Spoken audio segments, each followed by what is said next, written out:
All right, welcome back, everybody. We are going to do another Scap Attack video, old classic.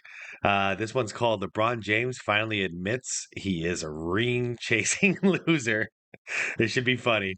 As always, give him a like, subscribe, give me a like, subscribe, all that good stuff. I'd really appreciate it. This channel's growing and I'm having a blast. And I'll link the video down below. All right, here we go.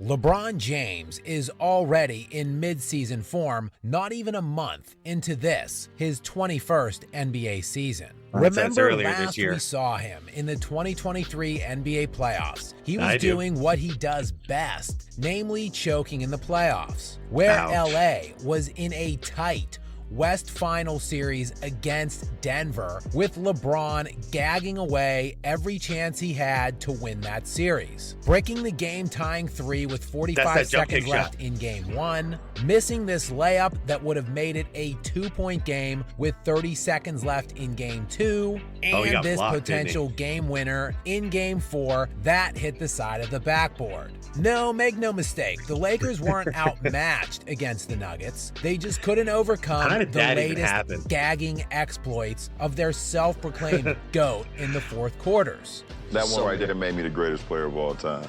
Where for that series against the Nuggets in the fourth, he shot just 7 of 23, good for 30% from the field. Oh, damn. Oh, damn. I didn't know that. Was that Scap say that was the last game?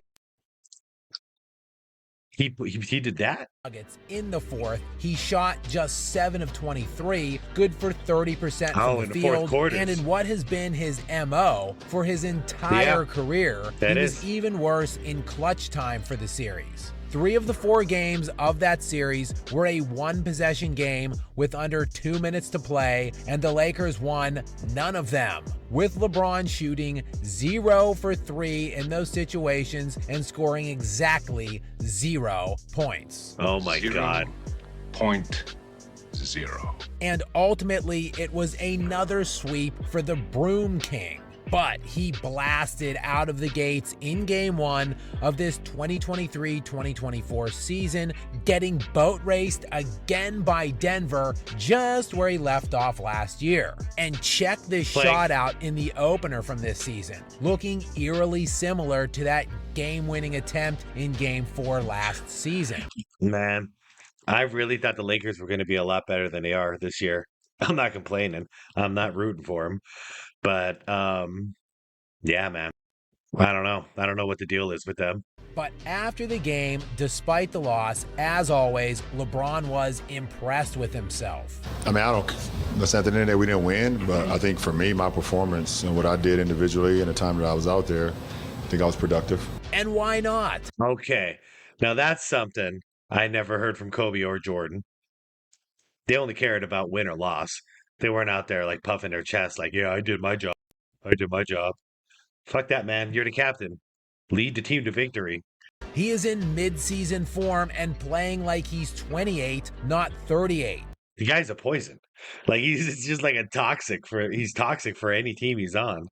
You know, that's not what a leader does. No good leader says, yeah, I did my job, but, you know, basically passive aggressively saying, like, everybody else sucks but me. Dude, your team is stacked.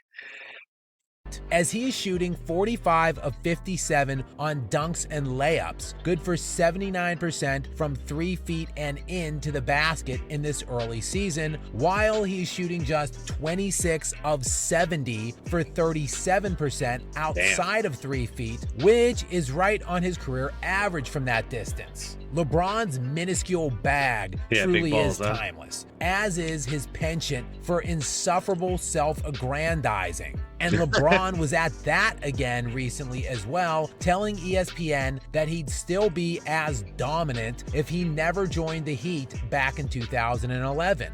Oh, man, now that was so disrespectful. That's disrespectful to my boy Dwayne Wade, you know, and the whole system. You know, you got Pat Riley, Chris Bosh, Ray Allen. Like, it was disrespectful when I heard that.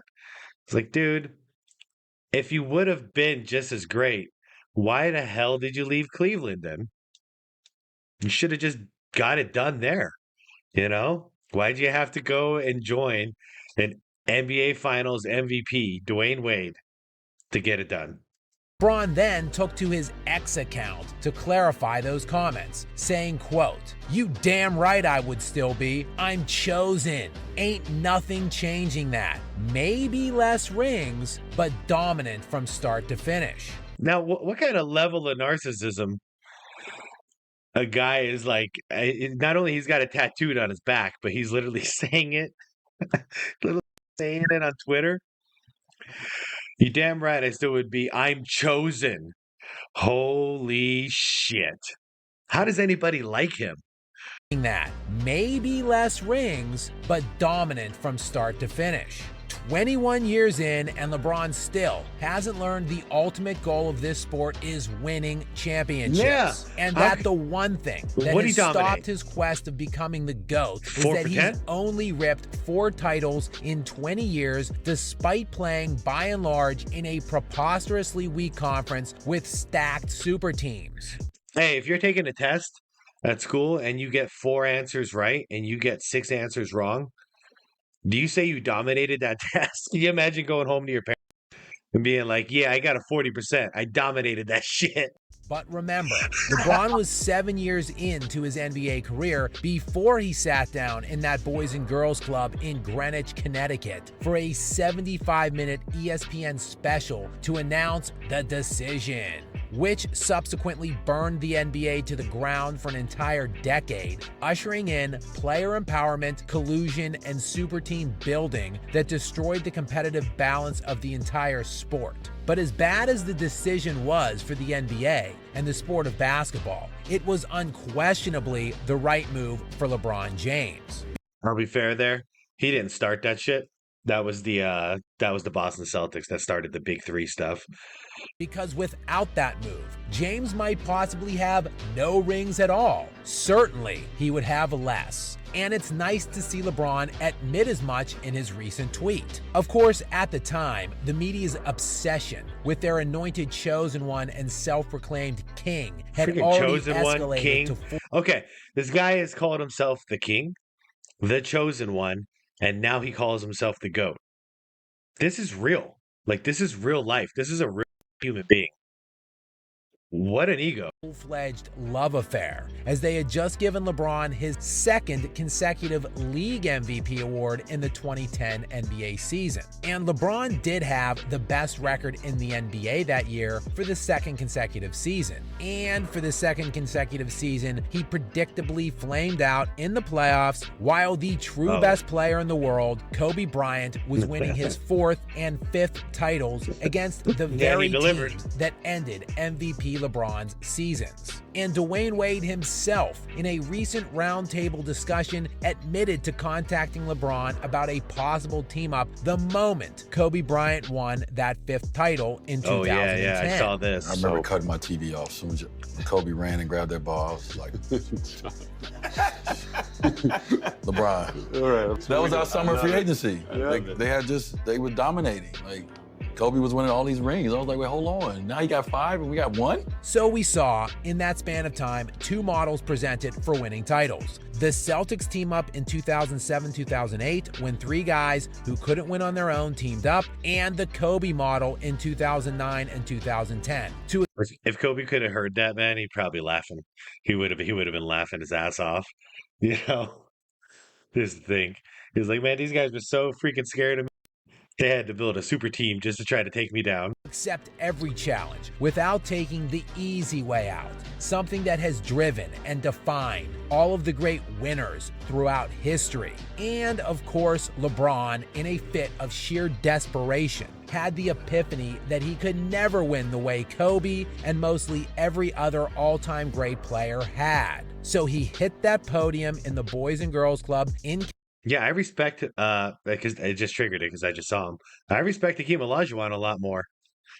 You know, he stayed in Houston all those years, and then he got his 2 titles, and he dominated for those 2 titles. I mean, the entire '90s was impossible to win while Jordan was in his prime, but Hakeem snuck 2 in there, man. and I respect the hell out of him. I feel the same way about Dirk, you know? And if Giannis stays in Milwaukee and wins a couple more, I respect him a lot more too, because, you do it the hard way.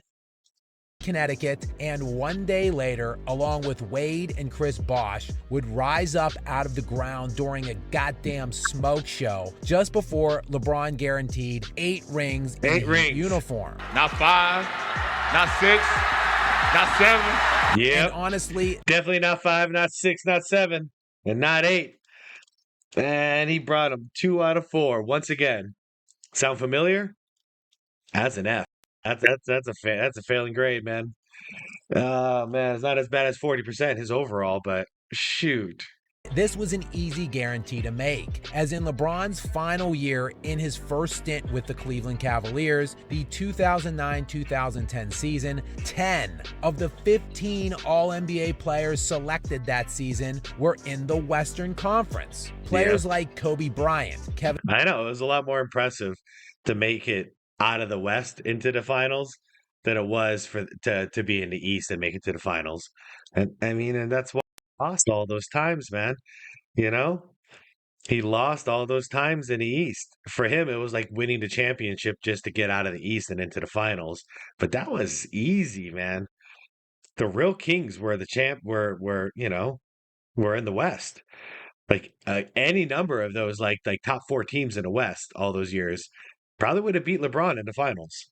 Kevin Durant, Dirk Nowitzki, Tim Duncan, Carmelo Anthony, Yes, sir. Amari Stoudemire, and Steve Nash. The top 2 players by far in the East at that time were first-team All-NBA members Dwayne Wade and LeBron James. Yep. James teamed up with the other best player by far in the much weaker conference. I mean, what realistically did anyone think was going to happen here? Despite this team hilariously somehow failing to win the championship in 2 of their 4 years together, the Heat were, unsurprisingly, able to win the title twice, and LeBron was finally on the board with a couple of stolen Mercenary rings. And we have known it for years. It's like Kevin Durant, went in and stole 2 rings.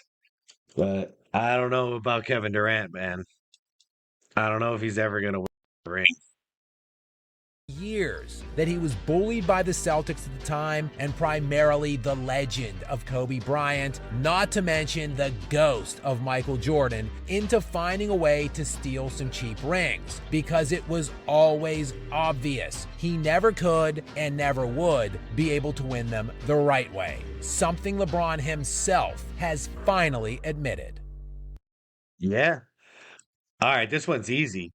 Because this is a hard question. So let's put this down in the chat below in the comment section.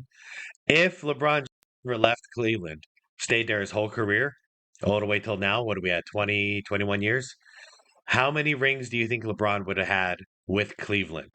Okay, never left, stayed there his whole career. Do you think he'd have 0? Do you think he'd have 4, 5? What do you guys think? Put it in the comments down below. Let's talk about it. And thanks for watching, everybody. I'd appreciate it if you give me a like, subscribe, and engage in the comments. It really does help my channel. And yeah, I'll see you guys on the next one.